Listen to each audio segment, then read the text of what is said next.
రోజూ కాసేపు నడవండని డాక్టర్లు తరచుగా చెబుతూనే ఉంటారు.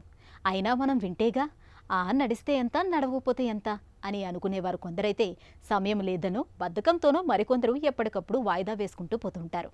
నిజానికి నడక అనేది ఒక దివ్య ఔషధం. వ్యాయామాల్లో ఇంత తేలికైంది మరోటి లేదు. ఎలాంటి వ్యాయామమైనా ఆరోగ్యాన్ని పెంపొందించేదే కావచ్చు, కానీ నడకతో ప్రత్యేకంగా ఒనుగూరే ఆరోగ్య ప్రయోజనాలు చాలానే ఉన్నాయి. నిత్యం కాసేపు నడవడం వల్ల లభించే ఆరోగ్య ప్రయోజనాల గురించి ఇప్పుడు తెలుసుకుందాం.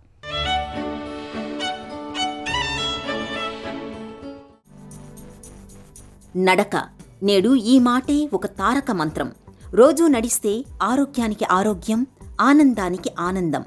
అధిక బరువు, మధుమేహం, హైబీపీ, కొలెస్ట్రాల్, గుండె జబ్బులు, కీళ్ల నొప్పులు, మోకాళ్ల నొప్పులు, ఆందోళన, మానసిక ఒత్తిళ్లు, డిప్రెషన్ ఇలాంటి ఆరోగ్య విపత్తులన్నింటికీ అడ్డుకట్ట వెయ్యాలంటే అందరికీ అందుబాటులో ఉన్న భేషైన మార్గం నడక.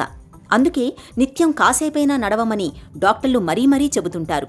వామప్, వాకింగ్, కూల్డౌన్ ఇది నడకకు సంబంధించిన శాస్త్రీయ సూత్రం. మొదట కాసేపు శరీరాన్ని వ్యాయామానికి సిద్ధం చేసే వామప్ చేయడం, ఆ తర్వాత సింపుల్ వాక్ లేదా బ్రిస్క్ వాక్ లేదా వాక్ చేయడం, చివరగా 5 నిమిషాలు శరీరాన్ని తిరిగి కూల్డౌన్ ద్వారా సహజ స్థితికి తీసుకురావడం. ఇది పూర్తిస్థాయి నడక అంటే.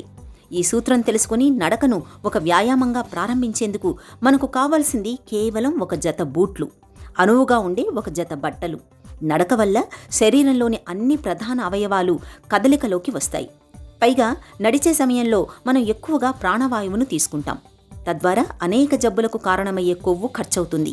ఇంకా శరీరంలో ఎండార్ఫిన్స్ విడుదలై రోగ నిరోధక శక్తి కూడా పెరుగుతుంది. అందుకే నడకను ఆరోగ్యదాయినిగా చెప్పొచ్చు. ఈ నడక simple walking, brisk walking, race walking అని 3 దశలుగా ఉంటుంది. నిజానికి నడక అనేది ఇవ్వాళే కొత్తగా పుట్టుకొచ్చిన వ్యాయామం ఏమీ కాదు. ఈ నడక అనాదిగా మనిషి జీవన విధానంలో అంతర్భాగమైపోయిన వ్యాయామంగా ఉంటుంది.